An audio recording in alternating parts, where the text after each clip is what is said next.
This is the 184th episode of the ETX ROCKS Show featuring Scott Connor. This is Boston Chris with another great episode of the ETX ROCKS Show. Louise here. Descript. Featuring all genres and styles of entertainment. And coming to ETX ROCKS. Let's hear it from Louise, please. From the unheralded and unheard to the legends and beyond. Out of the box with ETX ROCKS. It's awesome. We keep them coming. $5, that's pocket change. Well, hey, y'all, this is Haley McDaniel. Are y'all ready for this? ETX ROCKS Show is the greatest show of all time, okay? We are ETX ROCKS.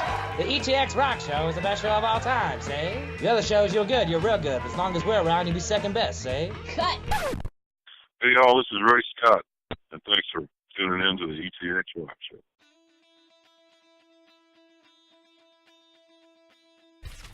Hey everybody, this is Sammy Brazier at the School of Music 101. We are a full-service music store. We service everything we sell here. We do guitar repair, strings, whatever you need your intonation set on your guitar, bring it in. We do it right here. We sell new and used guitars, amps, sets. Trade-ins are welcome.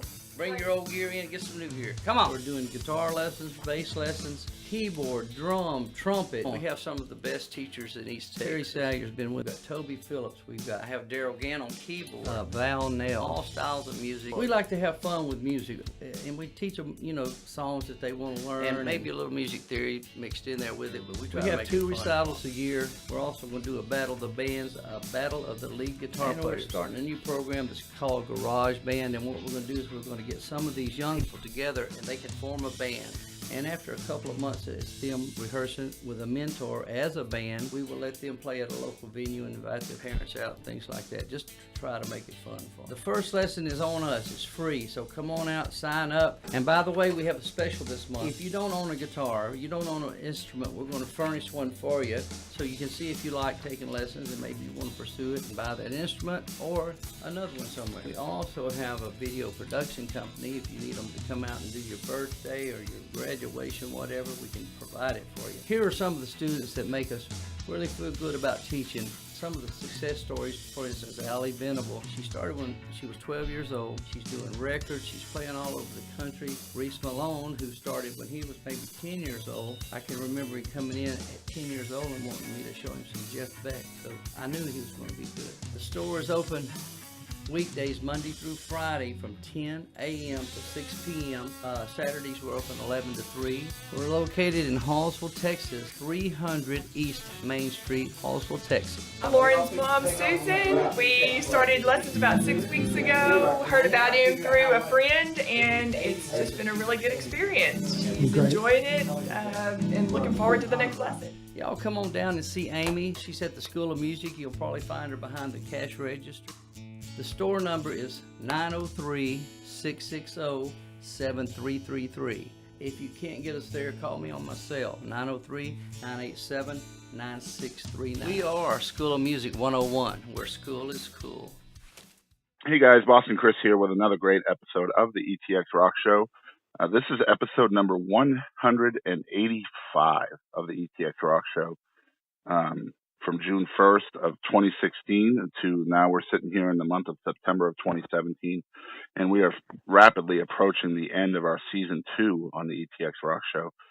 We are very, very excited to introduce you guys today to an artist out of Indiana named Scott Connor. And Scott came to us through a good friend of mine named Will McPherson, who a lot of folks here in the state of Texas would know who Will is. He works for the Southern music scene, and he's a great interviewer in his own right. And I understand Will is also Scott's. Is he your manager, Scott? He's a record promoter, and man, he's doing a great job. By the way, one of the markets that we're involved in right now is called Trop-Rock. Okay. And I don't know if anyone in your listeners have heard of it. I had not. To be honest with you, until just a few months ago. But we actually went to number 1 today in that market. I think we've also got 2 more songs in the top 40 as well. So it was a real good day. Well, congratulations, man. Thanks. Trop-Rock is a market that is primarily focused on, beach living. Whenever you think of Trop-Rock, you're probably going to go right to the Jimmy Buffett thing. Obviously, I'm not a Jimmy Buffett sounding type guy, but right. they really celebrate that lifestyle. And, you know, hey, I'm liking that lifestyle pretty good. So, yeah, I'm in. And that's pretty interesting considering where you're from or where you're located in the Yeah, Midwest. well, you know, everybody, even people from Indiana, get to go to the beach once a year, so it's okay. But we recently discovered Michigan, so we're like, hey, we don't have to drive so far to get to the beach. That's true. But, that's true. And it's not so hot, and there's no sharks. All right, so Scott, I understand, you know, you sent us some live videos of you playing acoustic songs. And we're going to include those as well as your official video from Maybe She Lied along with the legendary Tanya Tucker on this episode as well. So tell us a little bit about, I think the song is called Coming Home, and I think we're going to play that one first. So tell us the story behind that song. Coming home, my grandma my family, like I said earlier, is outside of Kentucky, and we're from a little bitty area, southeastern Kentucky, called Nancy/Cane Store, Kentucky. My grandma, well, you know, we're from a Christian family, but my grandma, she was in the process of passing a couple years back, and that affected me. You know, I'm there with the rest of my family, and I'm looking around, and we're all dying. You know, it's killing everybody. And as you see that happen right before your eyes, you know, the one thing that kept on coming to my mind was without faith, where would we be? I mean, I told you just a minute ago. I mean, just earlier this very day, I lost my father-in-law to cancer. Right. And you know, without faith, man, it would just I don't even know if I'd even get up and start my day. But that song is kind of about that. I'd also done some reading at the time, and books also, you know, kind of impact me, you know. And there was one book actually by Billy Graham called Facing Death that I had read right around that time, and it just kind of an impact thing. And I wrote that song, kind of sat on it for a while, and Carol Chase and I were in the studio. We were doing a cover version of Whiter Shade of Pale, the old 60s song. Right. And we were going to do that, and I think that video is up as well for Whiter Shade of Pale. Her and I are working on that. But while we were in the studio, I just, you know, it was snowing out that day, and she was just in, and then she was getting back on the bus and heading out with Skinner that afternoon. Well, I stuck around, and a couple of the guys, we just went ahead and worked on this song and kind of hammered it out, and I was real pleased with it. You know, it was it's a Christian song. It's, you know, it's about our faith, but it's not one of those songs that really is in your face, but it's telling the truth, you know. Very cool. So that's Coming Home. So you guys check this out, guys. It's Scott Connor with a song called Coming Home.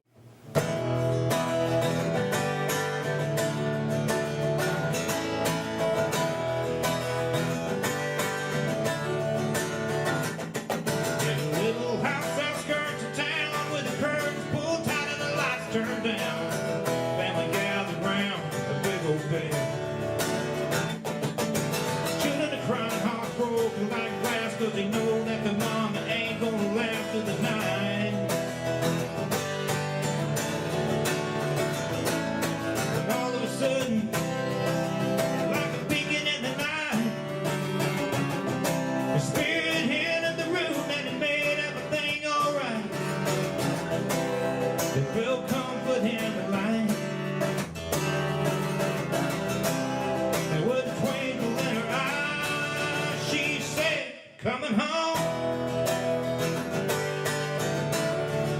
Lord, I'm coming home. There'll be no more pain, there'll be no more sorrow, 'cause I'm gonna be with my God tomorrow. I'm coming home.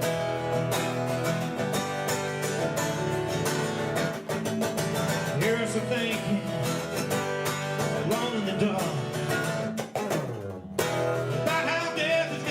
But it always breaks our heart. Is that the way it's supposed to be?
All right, so guys, that was Coming Home by the one and only Scott Connor. We will be right back after these messages from our sponsors. Hey guys, Boston Chris here with the ETX ROCKS Show. You guys should check out the Jefferson Burn Rally, which is Friday, Saturday, and Sunday, October 13th to the 15th. Michelle, tell us about the Burn Rally. Hi, this is Michelle, and I'm the event coordinator with the Jefferson Burn Rally. This is what we have going on this year. We will be having live music both Friday and Saturday featuring 22 bands from 3 stages, including Darren Morris, Geneva, White Trash Wannabes, Captain Joe Band, Kiss Tribute Band, Love Gunners. And many, many more. That's awesome, Michelle. 22 bands, 3 stages, and 2 nights of live music. What else do you have going on? Hello, Boston. We have vendors, food vendors. We have R32 stunt team. We have a poker run, a trivia walk, and first time ever, we have the Dino Drag contest. And much, much more. That is amazing. And Michelle, I heard that you have something going on with motorcycles. Yes, we have motorcycle games and we have a bike show as well. The event goes through till Sunday, and we have a church service for all bikers that would like to attend 10 a.m. with the CMA. And so how much is it to get into the Jefferson Burn Rally? It's only $20 and it's an all-access wristband. So you can pay $20 and come out anytime, all weekend long? All weekend long. Awesome. Okay, so people know what the Jefferson Burn Rally is, but who does it benefit? Benefits children that are burn survivors. We raise the funds and awareness, and we send it to the Percy R. Johnson Burn Foundation and Camp I'm Still Me. We send them to camp for a whole week, all expenses paid, and they get to be themselves. And when they get to camp, they are around others that are like them.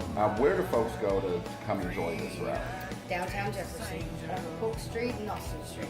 So guys, check out the Jefferson Burn Rally, October 13th through the 15th in downtown Jefferson. On the corner of Polk and Austin, you can get your tickets right there. Go out for a good time, for live music, all kinds of other cool stuff to do for a good cause benefiting the Percy R. Johnson Burn Foundation and Camp I'm Still Me. For more information on the Jefferson Burn Rally, look them up on Facebook at facebook.com/Jefferson Burn Rally. How y'all doing? This is Doug Supernon. Thank you for tuning in to ETX Rocks. You were telling me off air that basically you started writing about 25 years ago. So, music has been part of your life for a very long time. And I was reading a little bit about you. Your first big break came either directly or indirectly because of Charlie Daniels. So tell us a little bit about how that happened. That was just one of those weird moments, in my life. Being a kid that grew up in the 70s and high school in the 80s, that was Charlie Daniels was, he was the man, especially where I'm from a rural, part of the country. So, it was Charlie Daniels and Hank and Skinner, growing up in my life. And I had released a single. Back then there was a market, markets come and go, and genres, I suppose, better. But I had a single doing real well in the charts that I'd written. It was an early, recording of mine called Jesus All the Way, and it was in what was called positive country. They called this particular genre positive country / Christian country. Right. And Charlie was doing a radio. He was a guest on a program down in Nashville called Sunday in the South. And he heard my song, liked it, and he had his management get a hold of me. Wow. And then he and I met up here in Indiana where I live, I don't know, a month or two later. And I was in the process of working on a project I'd already started. John Mellencamp's one of the guys that had played guitar for John, Larry Crane, his band was working with me on a project already, and then we took those tracks on down, and then I just did 2 more tracks from the dirt up with Charlie down in Mount Juliet, where he's from, down in Tennessee, and it was a big shot in the arm. That year was a really cool year. We had our first daughter. I've got 2 daughters, and our oldest was born that year as well. So when that happened, it kind of made me not I guess, as focused as I probably would have been of getting out on the road and supporting that record. And to be very honest, man, I really have not truly released that record even to this day. I'm still sitting on it. Wow. There's some videos of it. Some just, the songs are out there online. One of them is called Reedy's Dream, and that song is out there online. But yeah, I'm still sitting on the project. I'm really proud of it. It's a really cool record. I just, you sit around and wait and say, well, man, this material, as proud as I am of it, it's just not going to work where I'm working at right now. Yeah. So, you've got to be. It's got to kind of have to fit into your direction at any given time, right? Yeah, it does. And that music will find its place one day, and hopefully I'm still alive when it does. But yeah, I mean, I'm really really happy with it, and it's cool too.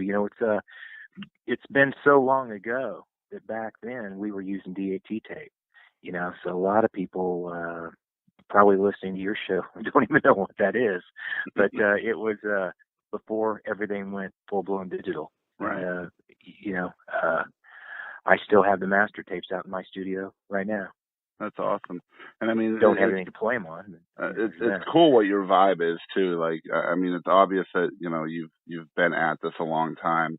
But I don't know if it's Trop-Rock so much as it's kind of like you mentioned Mellencamp, but I feel a lot of that kind of influence in your style. That Mellencamp was huge, man. Yeah. Growing up where I'm at right now, I mean, I'm calling you from Indiana right now, and when I was a kid, he still is. I mean, he's an icon. I mean, there's a road right down south of me called John Mellencamp Way. I mean, right. We buy our watermelons from Jackson County, just right down the street, and that's where they grow the watermelons and cantaloupe, and that's where John's from. But when he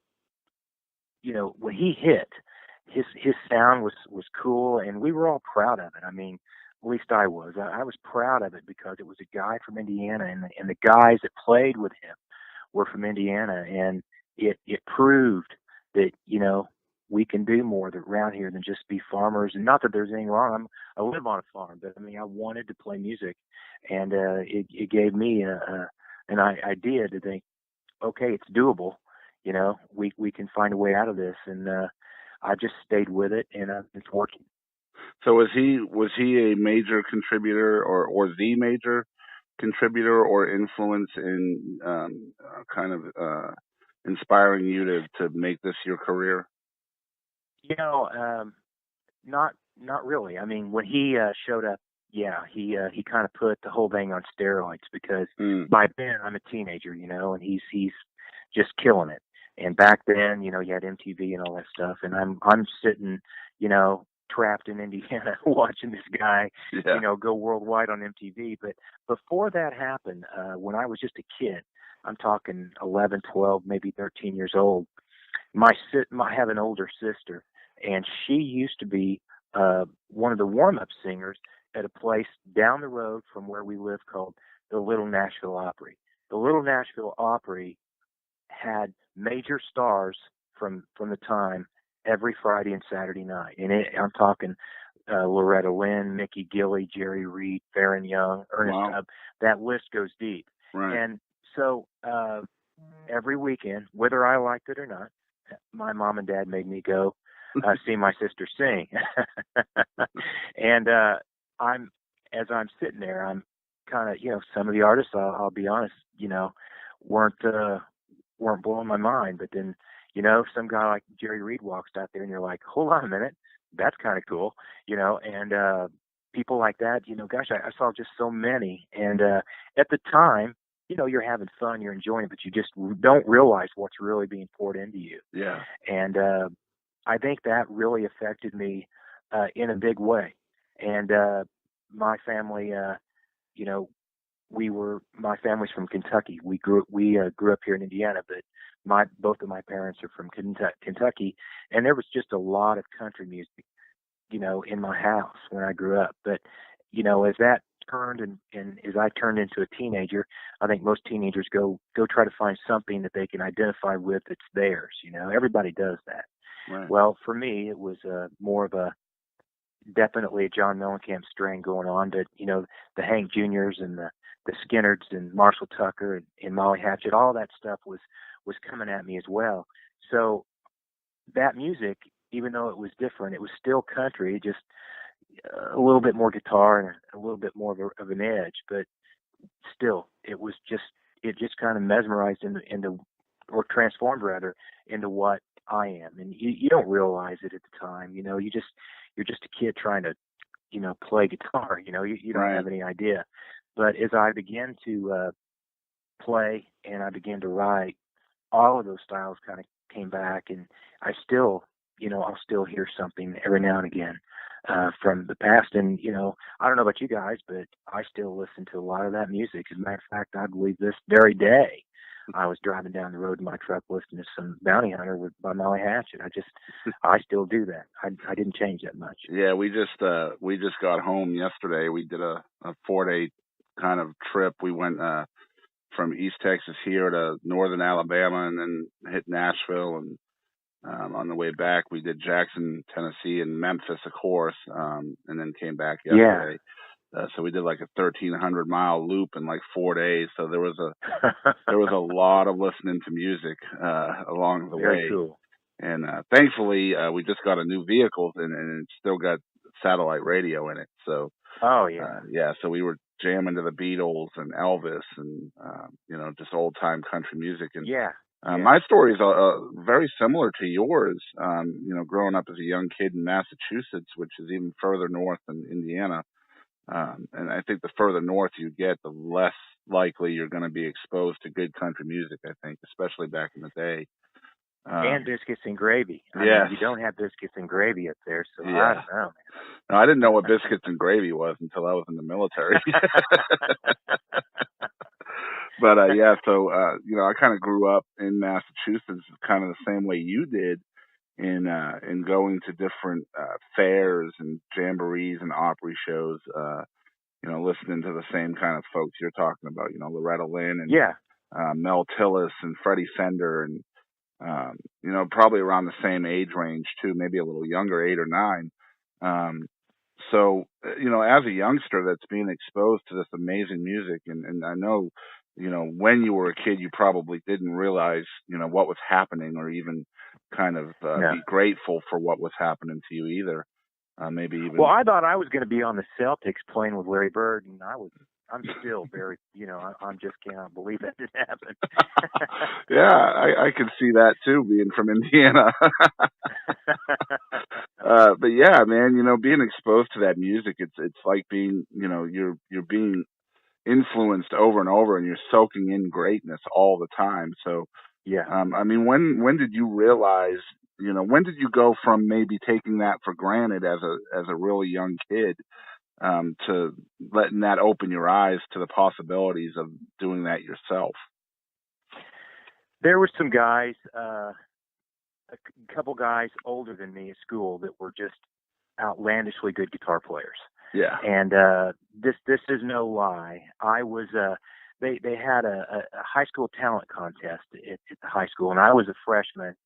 And I remember the whole school went there to see this during the day, and then they had it later on that night where the families could come, but it was for the school that day and all the kids that were going to be in this thing. So I sat down with my buddy, and I swear to you, I'd never heard this song. So imagine, I'm a freshman in high school. Yeah. So I sit down, and these guys come out with some other guys from school, and they played Freebird, and I never had heard it. And I'm just like, what is that? Because I had never heard that kind of guitar work. And these guys, well, I can't stress enough, they were playing it pretty much note for note back then. And that was a game changer for me. So that very afternoon, I realized right away who my next 2 best friends were going to be, no matter what. So that did happen. Right. I chased those guys down. Yeah. And I needed to know. I needed to see how that worked, And when I started playing with those guys and hanging out with those guys, my eyes opened. All of a sudden, stuff that I didn't know about, stuff like John Prine, music like that, that wasn't at my house.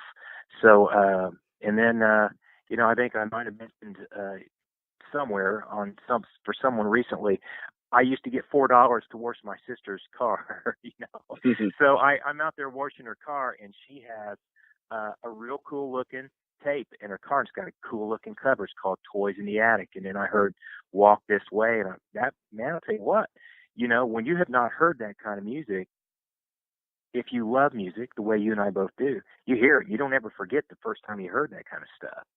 And those, being from a deep country background, and then hearing just killer rock and roll, it's a, man, that's good stuff, and it all blends together. It all blends together. And it all begins to make sense. It's like this big giant web that we all live in, and we draw from it.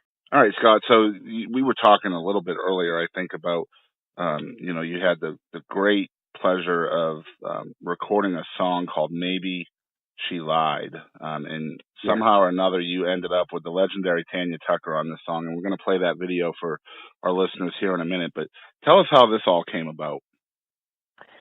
I was working in a studio down near Music Row at the time.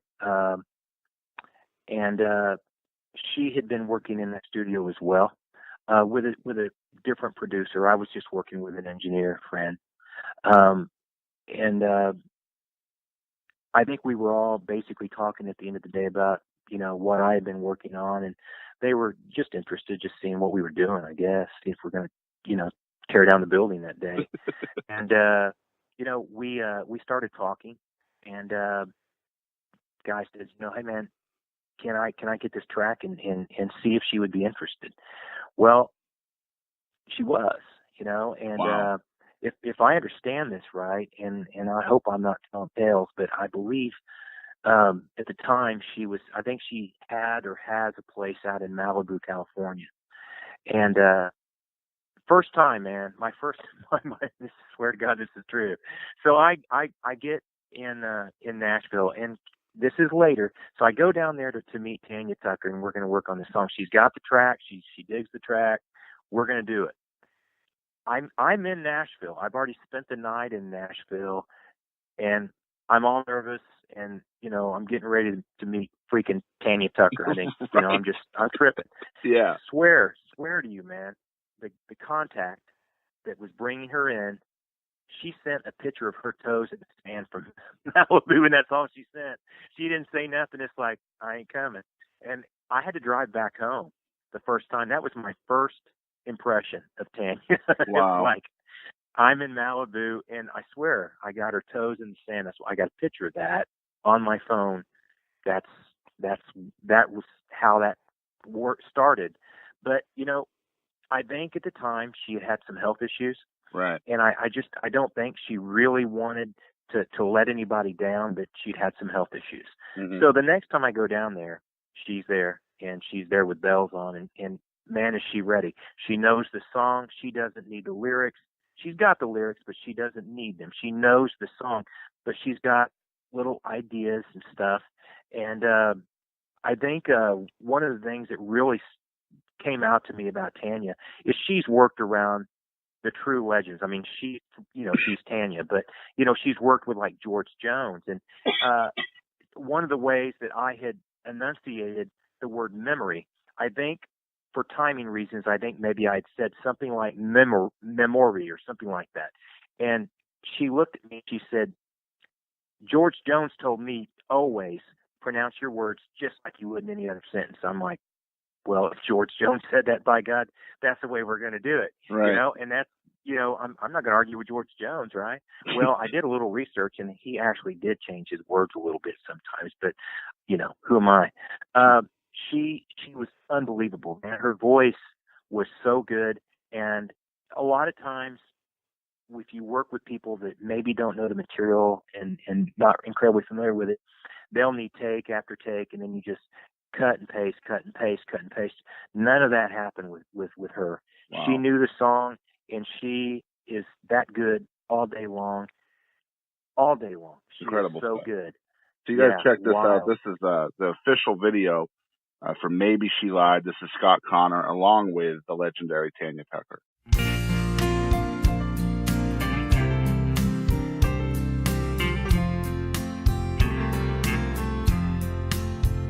Have you ever had the feeling that you can't stop yourself from falling down?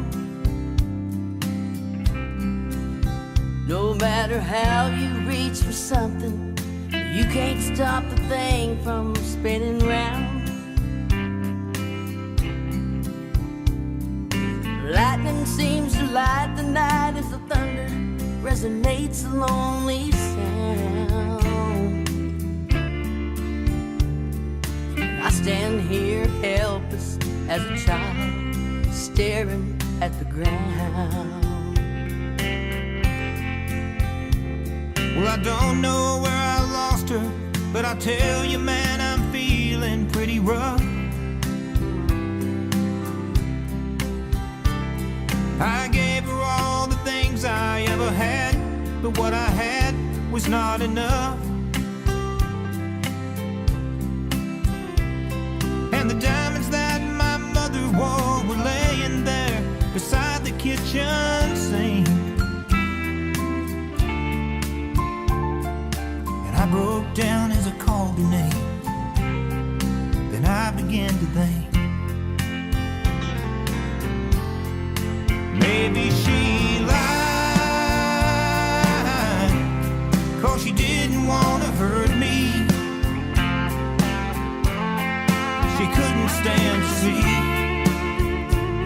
my whole world fall apart. And I'll just bear the pain.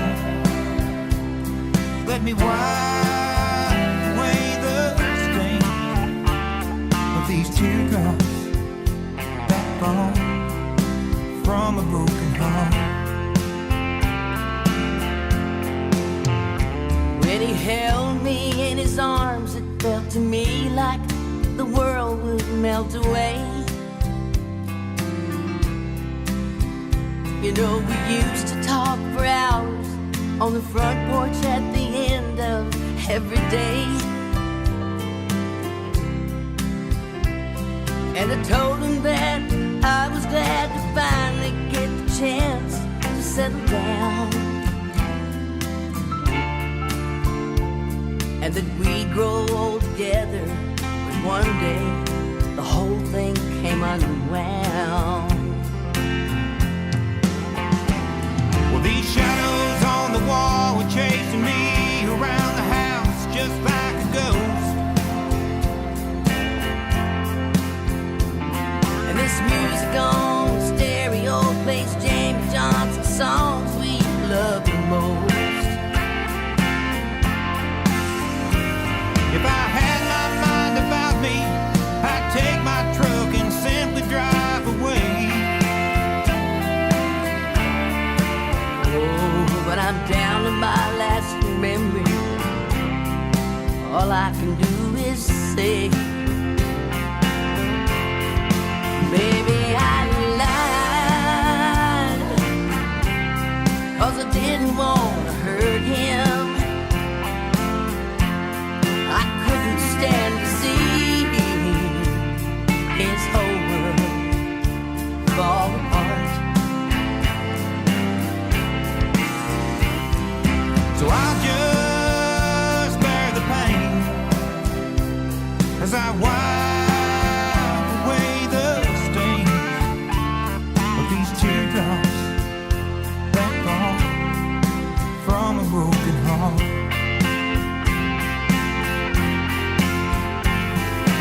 I'll just bear the pain as I wipe away the stains of these teardrops that fall from a broken heart.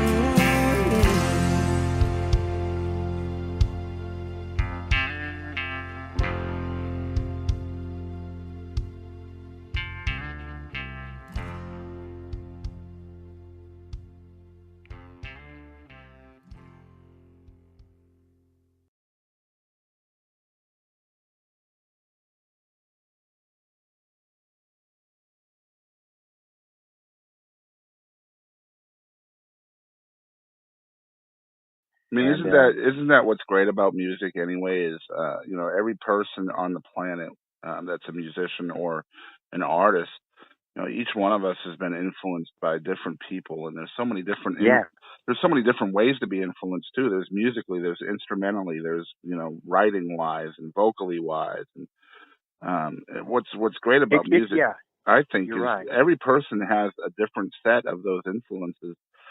So everybody, it sounds just a little bit different, and I think that's why genres don't always work for a lot of artists. You know what I mean?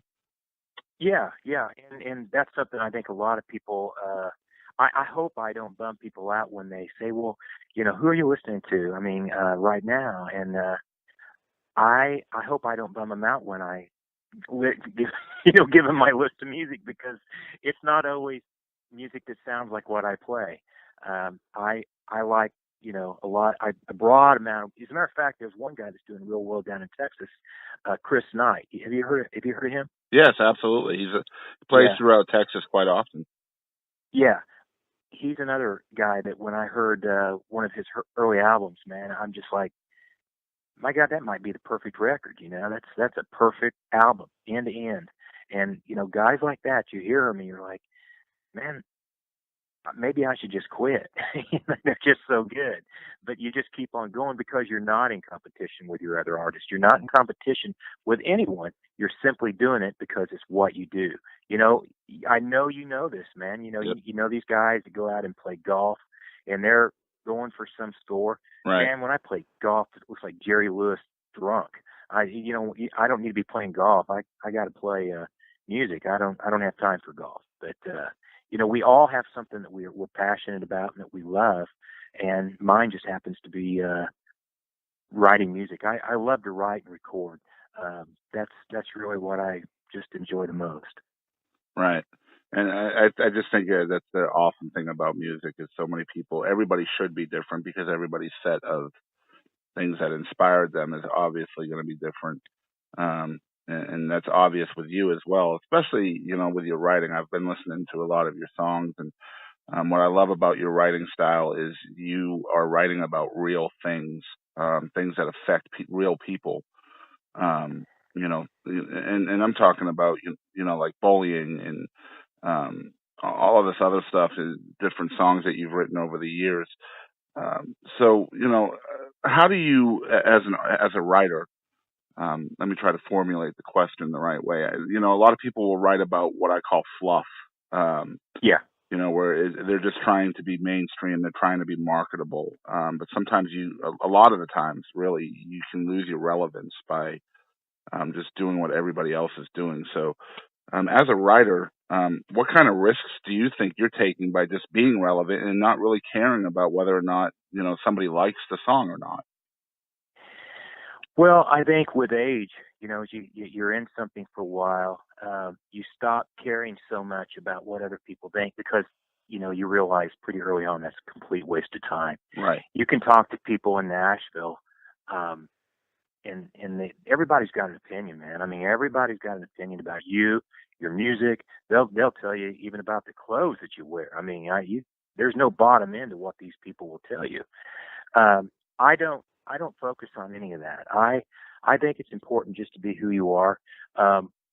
Each of us has a different walk. We've all encountered different things, whether it's been we've seen, I don't know, abused, or we've seen kids bullied, or maybe we've been bullied, or whatever it is, different relationships. If you're gonna live, you're gonna make certain mistakes, and you're gonna feel different feelings. I mean, just at 2:00 this morning, precisely 2:00 this very morning, my father-in-law passed away. Oh man! And that's a feeling, and this was a great, sweet man, and you feel these feelings, and those moments, those are the ones that create other feelings, inside of you. And right now, as we're talking, my wife and our daughter are in the living room putting together photos, like they do at funerals these days, and going through all that. And you see a guy's life, and at the end, man, we are just what we are. And for me, I think I want to be remembered as a good dad, as a good husband, and as a good guy. And hopefully my music will talk about that a little bit, because my songs, they've been about my life. I mean, every single song, I don't care what it is, there's something in there that's about right out of my book, man, right down the line. And only probably because of my own limitations. I'm not smart enough to come up with something out of thin air, man. It's got to be real, or I can't work with it. I've tried. Now I do work with a couple of other songwriters here lately. Steve Dean, I think he's had 8 number ones in country. Right. And Carol Chase, she and I work together. We record together a lot, and we write together a lot. And she's one of the girl singers. She and Dale Krantz Rossington work in Leonard Skinner as their full-time job. But then she and I get together when they're off the road, and we write and record and do these things. She's a great writer, and she brings different things to songs. So co-writing has been new to me, relatively new. That's only been going on for a few years. Mm-hmm. And that's been cool. I mean, to be honest with you, I had tried it. I had a Sony deal a couple of years back, and it was fine, no problems. But they would basically take me to rooms and write with total strangers. Man, that's like going to, I don't know. It just seems weird to go sit down with a total stranger and write about something personal. And it also has a competitive feel to it, just things that I just didn't want to be a part of. But working with Carol, working with Steve Dean, Wood Newton is another guy that I've worked with. That was fun. But it's got to be something where it's just everybody's cool to be with each other and friends. It's got to be friends at first. It can't just be, at least for me, it's kind of like going on a blind date, man. I mean, I don't know. I just don't want to write a song like that. Right. And first of all, my condolences and prayers to you and your family. And thank you. Sorry to hear that. And like I was saying before, the relevance in music is really important, because as a fan of music, excuse me. Sure. As a fan of music, I want to feel something when I hear a song, especially if I'm listening to a song for the first time. It's important to me to feel a connection to that song. And and I think the word feel is so important in music, especially nowadays when everything is so cookie cutter and down the middle of the road. Instead of taking risks, a lot of these artists are just traveling the same lane, and it's like, man, come on, man, I want to feel something again.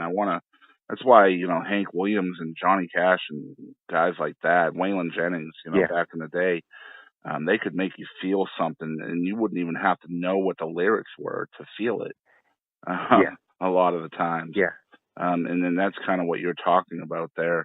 And it's about relationships, and it's about, the different things that not only affect us, but bother us or make us feel down and out or over the moon or whatever it is. And I think music isn't being written based on emotion anymore. So I guess in a way that kind of makes you I don't want to use the word outlaw, because that's not right, but just kind of outside the box and keeping to your roots, so to speak. You. Yeah. Well, you try to be. You don't. I just honestly, it would be embarrassing to write a song that just didn't work for me, or to record a song that didn't work for me. I have recorded some songs in the last few years that I didn't write.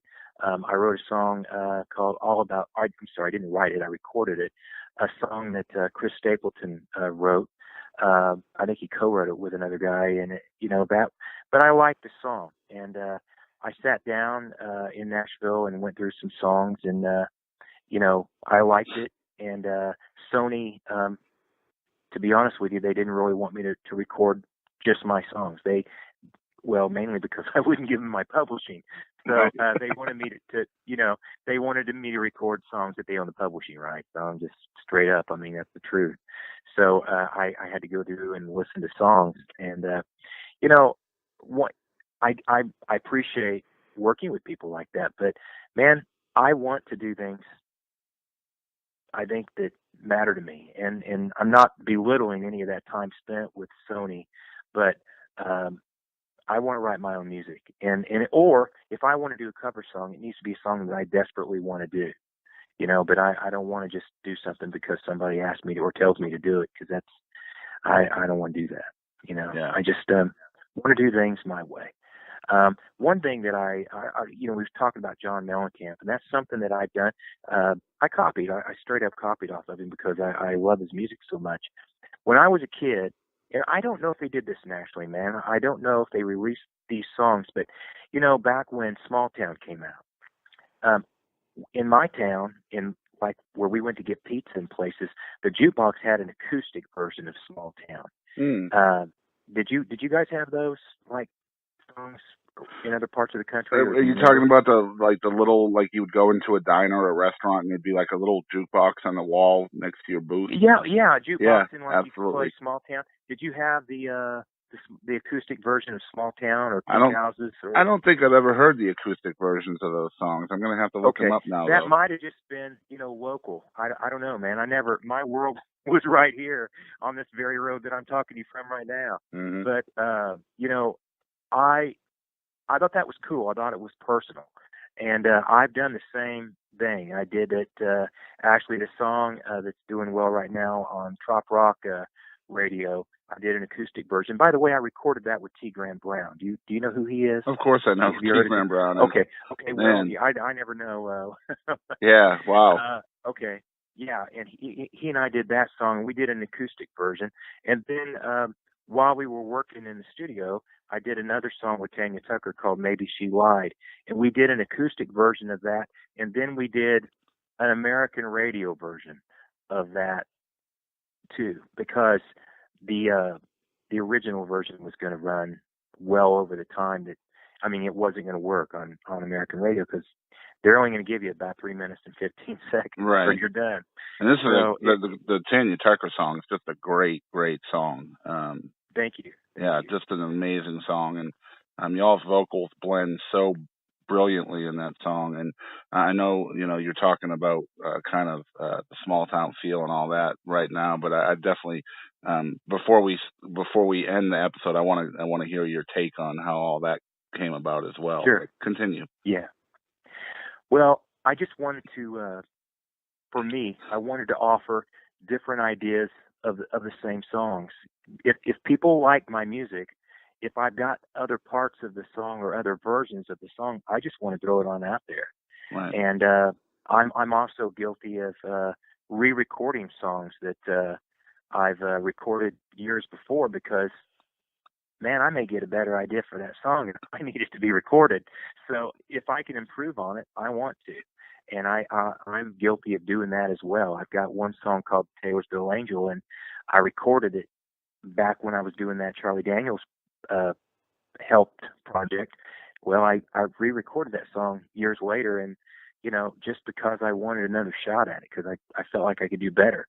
That's one of the things for me, I write a lot, so I don't know if I call it a mistake, but sometimes when I record a song and I get it done and we're mixing it and I'm maybe listening to it later, it sounds good and I'm cool with it, but a year later I don't listen to a lot of my music because it drives me crazy, because I constantly want to change it. You're always nitpicking about little stuff, right? Yeah.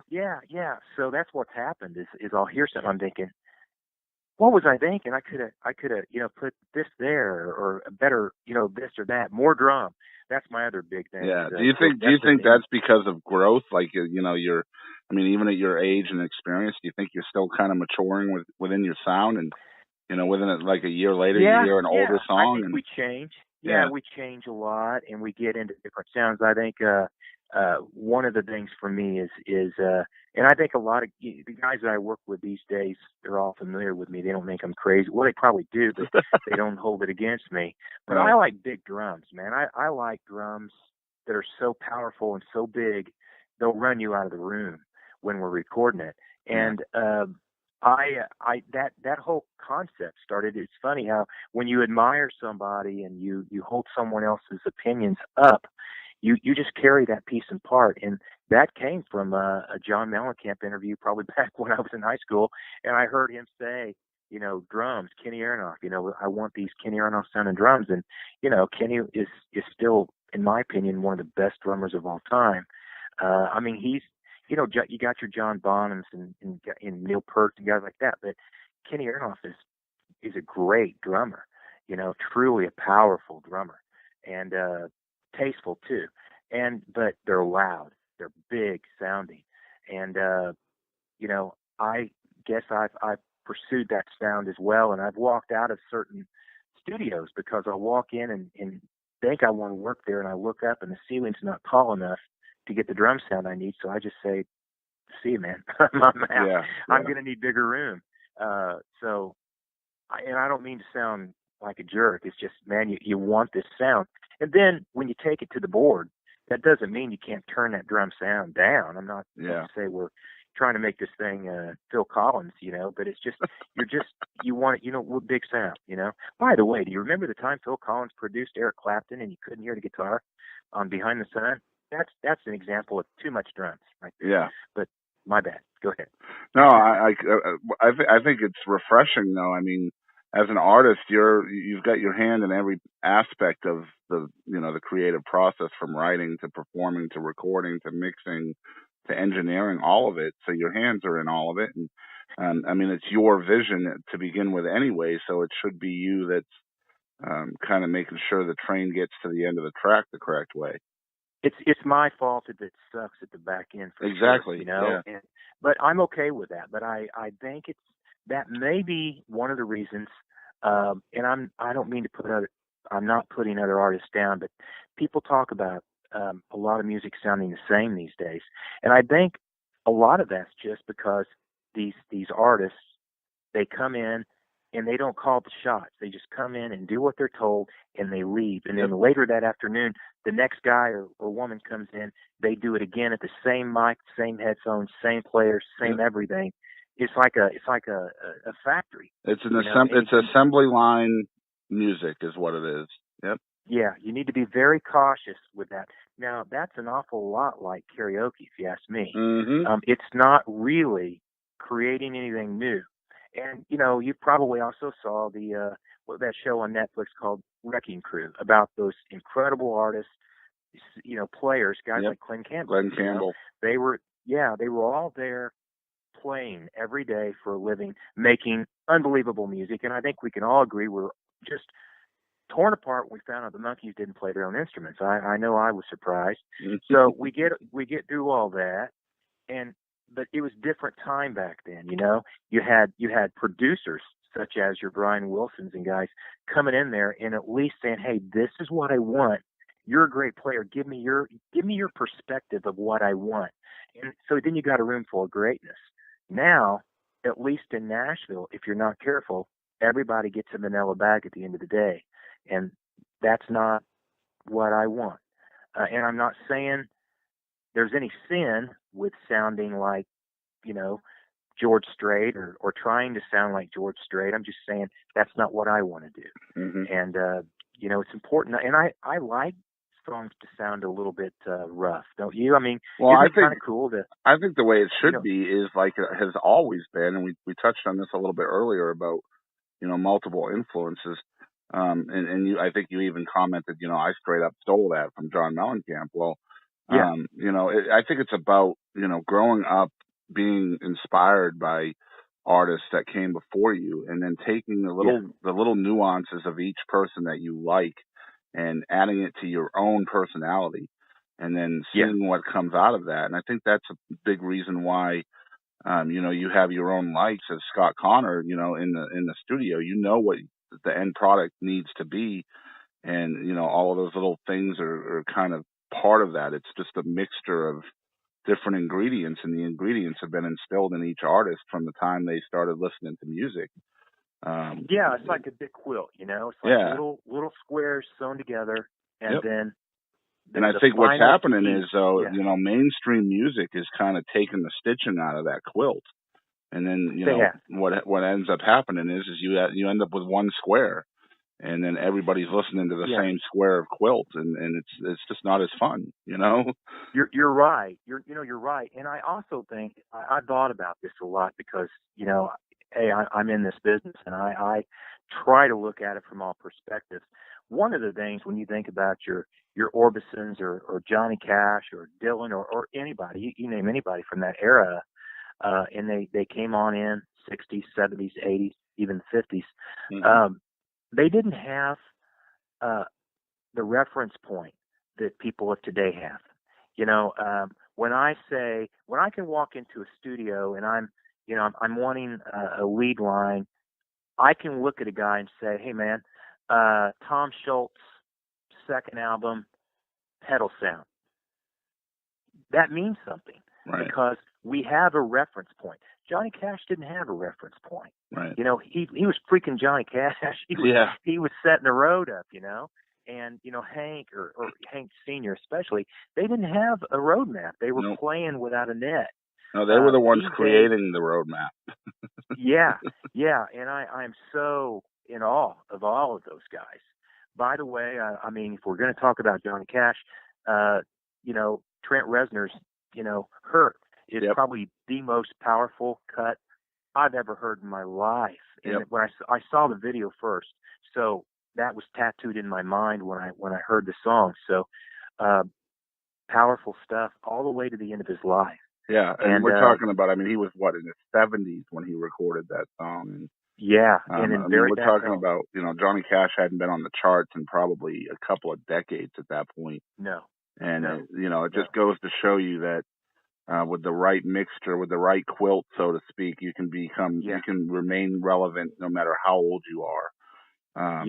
But I think the reason why that is because he was Johnny Cash. That would not have worked for anybody else. No, it wouldn't have. It wouldn't have.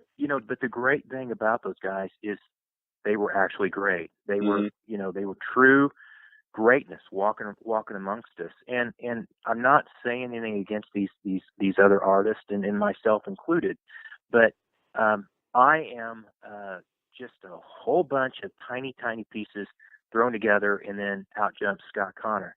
And you can say that about pretty much any artist. Now, hopefully, I'm not trying to sound like whoever, but I think sometimes we lose ourselves, especially in Nashville, because you show up and so many of these artists are in such a time constraint. I mean, man, it's not unheard of. I see it. I know about it. I know guys that are doing it for a living as far as players that are cutting 4 tracks in the morning and 4 tracks in the afternoon with 2 totally different artists. They're cutting 4 record tracks in about 3.5 hours. Right. Now, how do you get something that's just truly dynamic and new? How do you do that? You can't. It's impossible. Yep. At the same time, guys like the guys in Guns N' Roses go lock themselves with a bag of Coke and stay in the studio for 2 years too. You can't do it that way either. Well, how about the old days in rock and roll? Well, not the old days, but like the Chili Peppers, for example. They would rent out a house and just sit there until it was done, and it would be a couple of weeks, 3 weeks, whatever it was, whatever it took. They were in the literally hills of California. Exactly. That's cool stuff. And we need to find a way to get back to that. And we are finding a way. The problem with where we're going is we're kind of digressing a little bit because of Pro Tools. Yeah. Just because you can do something doesn't mean you should. Yeah, and I think at the same time, getting back to that kind of recording, that kind of work ethic, or whatever you want to call it, I think the big labels aren't willing to spend money on that anymore because it's too long. There are independent artists, millions of them across this country that are doing that every single day, but they just don't have the capital backing it, like the Taylor Swifts and the Luke Bryans and people like that have within Nashville and all that, whatever you want to call it, but the independent artist is kind of unsung right now. And, like yourself, you're recording this stuff, you're doing it the way you want it to sound, and you have the freedom to do that. And like you said earlier, you only have yourself to blame if it sucks. Yeah. You know, if I don't let you hear the stuff, and I've got a whole box of stuff that sucks. It's called the suck box. Yeah. No, but if you've got any writers out there right now, one thing that's worked for me here in the last few years, I started when I would write, I was using a BR1600 digital recorder, and that's a good way. But I'll tell you, man, a better way is if you already are working with guys, that you're, familiar with, and maybe you're not all in the same community at the time. What I do is when I write a song, I will videotape me playing the song and explaining any ideas I've got about the song. One of the ideas that comes to mind is a Nashville song. I've got a video out, I think, for Nashville song.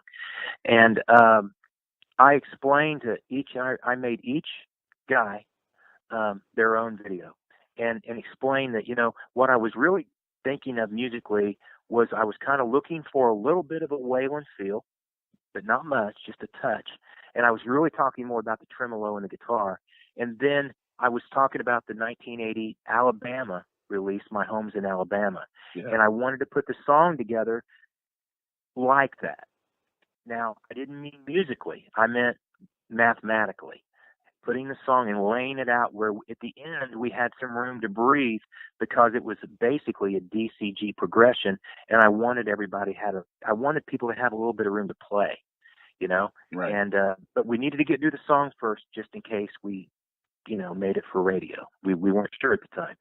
So I make everybody a video, and then I just talk to them like I'm, talking to you over the TV, and it's you can, send that out to them in a file, and that's pretty cool. That's a good way to give everybody an opportunity to shine, and it gives them a chance to consider and listen and play through it.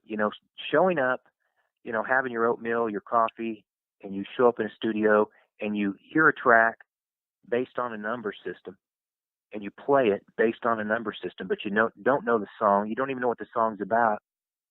How do you make a good song with that, man? Right. Exactly. You could be talking about, it's like paint by numbers, man. Yeah. You think about it. I mean, Johnny Cash, for instance, wrote songs about killing his old lady, in a cocaine-fueled binge. All I'm going to say about that is, Johnny Cash wrote a song about a boa constrictor. Let's be honest, And it was a good tune, by God. Yeah. And everything that the man did, the music's, if you take the lyrics out, the music still speaks, Right. And I think that's where we're missing the continuity right there in today's music. And I'm not trying to be some judge, man. It's just me. But, people say, well, what are you listening to these days? To be honest with you, I'm not listening to a whole lot of new music. Not really. I don't blame you. I'm listening to like some stuff like Government Mule. Stuff like that, but Chris Knight, Paul Thorne, things like that. But what I'm looking for nowadays, honestly, is I'm drawn to songwriters, man. Like, you ever heard of Sean McConnell? No. Oh man, but let's get him I'm up, taking man. that down, man. I will. Yeah, I think he's like he's won a Dove Award, for example. So he's like a Christian-based artist, but he's so rootsy and so Americana, and the lyrics are so powerful. I think you'd really like him. Another one, Rob Redwine, I think you would like. Redwine, Redwine, huh? Yeah, yep. And he's from Texas now. Sean is, I guess he's from Georgia now. He's originally from Massachusetts, but he's in Georgia. I really, really gravitate towards songwriters and relevant lyrics and things that move me. And there's just not a whole lot of that in mainstream music anymore, unfortunately. So. There's not. Well, you're not given the room to do that any longer. Yeah, exactly. They want to get as many artists as they can in between the commercials, and that's what. And I think that's one of the reasons that online radio is growing in leaps and bounds. And thank goodness for that. Because nobody in any of the online radio guys have been like downing me for crossing the 3-minute 15-second line, saying, "No, we can't play that." It's so refreshing and so cool, and I appreciate that so much, man. It is just not cool to do that to people and say, you know, we don't care who's on the song. We don't care how good the song is. If it's not within our terms, we're not even going to listen to it, much less consider it. Yeah. And that's just, and then we wonder why radio sucks, you know. And then we also wonder why. And here's another thing: classic rock plays the same 5-10 albums around the country, but we don't have any real classic country radio that I'm aware of, other than like on XM radio and stuff like that. But see, once again, you're away from your FM constraints, and as we are seeing this whole online radio thing, this is a new frontier, man. And I think the guys from FM probably need to be getting their things together and go on back to the house, because I think it's about over for them.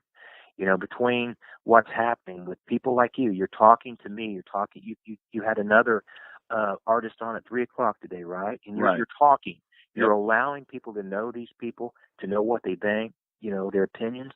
And believe me, everybody, I speak from my own heart, man. I appreciate this. I truly, truly do. Oh man, no because problem. I want people to know, you know, man, this stuff matters. This is not. I'm not doing this for the chicks. You know, this is not about that. You know, this is about something much deeper than that. I'm doing it because I love it. Well, I can tell you that chicks don't dig internet radio. I started doing it for the chicks, so I'm sorry. Go ahead. What? I said I can tell you that chicks do not dig internet radio. So I think we're both safe there. But you know, it's cool that this is happening, and I'm really, really happy that it is. Hey y'all, my name's John Horde. Thank y'all so much for tuning in to the ETX ROCKS Show. All right, and we are back on the ETX ROCKS Show, episode 185, I think, is what I said. 185? I think we'll go with that. 185 with the one and only Scott Connor. Scott, man, thank you so much for taking the time to talk with us today. And we're going to do one more song. This one here is called Sanibel, and I think this is the one that you did with T. Graham Brown. Is that correct? Uh-huh. And this is going to be another live video of you playing this solo in acoustic. But tell us how this one came about, and how in the world did you end up with T. Graham Brown on this one? Once again, he was a friend of a producer that wasn't working with me, but the producer seemed to like what I was doing. And he goes, you got to get T. Graham Brown in here. I'm like, yeah, we should, you know. And next thing you know, he and his wife showed up, and we worked the song out. He's a really, really cool man, and talk about a guy that's got a big voice. Yeah, It's big. It's really big. I sounded kind of like a field mouse next to him, and I just can't believe how good some of these guys are that have been doing this for years and years. Right. By the way, all of this music is available all over the place, but iTunes, a lot of the Tanya Tucker and the T. Graham Brown cut are both available on Feels Like Friday CD. Okay. And you know, there's all kinds of music out there, Spotify and Pandora, wherever you want to look. Very cool. Please look the music up. Absolutely, really and we'll let folks know where they can get all of that stuff here. Okay. At the end of this song. Once again, this is a live acoustic version of Scott Connor doing an original song called Sanibel, and I believe this is the one that is #1 right now on the Trop-Rock charts. Is that correct? Yeah, it became #1 today. I've got 3 songs in the top 40 in that market, and but we got *1. That's very what I'm cool. having hold of. So y'all check out this brand new #1 song. This is called Sanibel. Well, I can close my eyes and dream of things that's never gonna happen in my lifetime. Dream of things that's not here today, like you and me had Sanibel. And as the sun goes down inside my mind, holding you alone there forever.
You might say I love the water,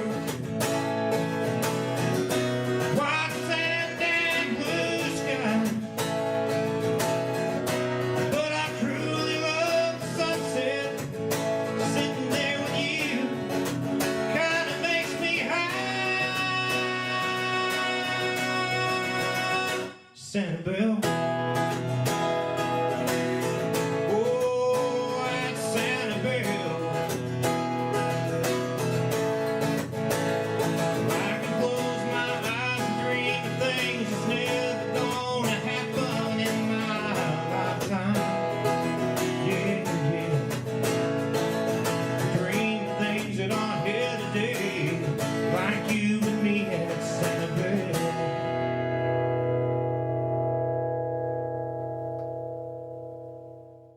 All right, guys, so that was Sanibel by Scott Connor. Again, that is the #1 song in the country right now in the Trop-Rock genre, which, again, you would not really consider maybe Indiana Trop-Rock, but hey, you just never know. And honestly, We tricked 'em. Yeah, you did trick them, obviously. You got 3 songs on the charts, and you're #1 there. Yeah, I as live well. on a creek. You live on a creek. That's where your Trop-Rock inspiration comes from. Oh, yeah. From the creek. Very cool stuff. So, Scott, tell us where folks out there who are listening might be hearing about you for the first time. Where can they follow along with you on social media? And also kind of let them know where they can kind of find your music and stuff like that as well. Go anywhere that music is sold online. I think it's there. My spelling of my name is important. Yeah, Coner. Coner. Yeah. We're from Kentucky. We spell it different down there because it's simpler. But Coner. Go anywhere. iTunes, Spotify, Reverb Nation, SoundCloud. Go to Scott Connor Music, and everything is available. I've got a book available as well, and I got another one coming out soon. I wrote a book with one of the survivors from the plane crash with Skinner. That's kind of cool. It's more for younger people, but it's a cool little book. But everything's available, and I just want you guys to know I appreciate you, and I hope you'll check out my music. I really do. I want to come to Texas, by the way, real soon. Yeah, and when you do, we're definitely going to have to hook up and take a show somewhere, maybe. Yeah, I want to. Yeah, that'd be a lot of fun. And once again, I want to throw another shout out to my good buddy Will McPherson for setting this up. It's always good to talk to an artist from outside of my own geographic area. And I'm a huge Scott Connor fan now, and that's all because of Will McPherson. And so thank you to Will.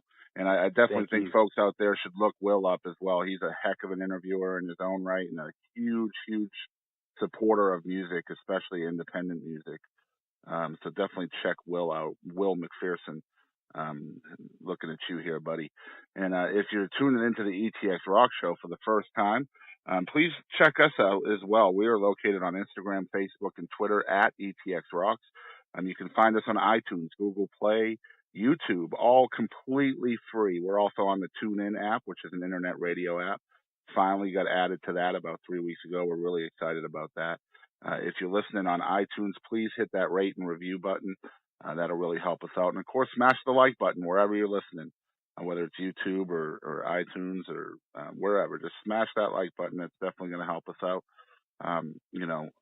We once again definitely want to thank Scott for taking the time on a Sunday evening to chat with us for about an hour about his music and his career. Definitely appreciate you very much, man. Thank you. Thank you so much.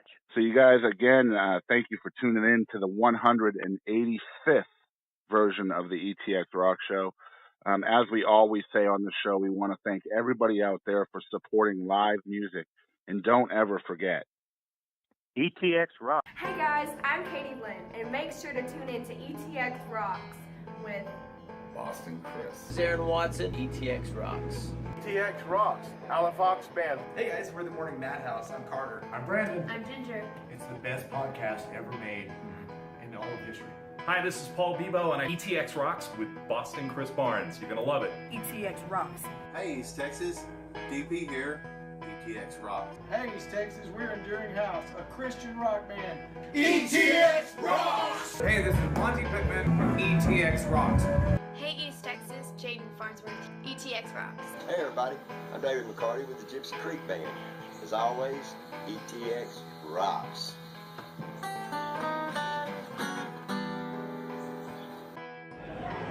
Hey guys, this is Chris Colston. Thanks for tuning in to the ETX ROCKS Show. The ETX ROCKS Show. The ETX ROCKS Show.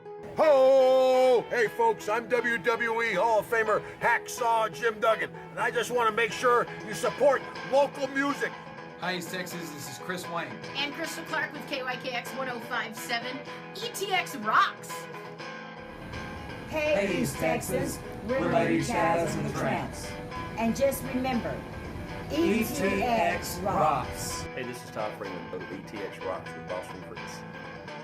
Hey, East Texas, I'm Waylon Hicks, and remember, ETX rocks. Hey, what's going on, guys? This is the one and only SP, El Mexicano con Estilo. Make sure to support your local music, and ETX rocks. Hello, we're one way home. Hey, East Texas, this is Teaser. Please continue to support local music. And always remember, ETX rocks! Howdy folks, this is Aaron Watson.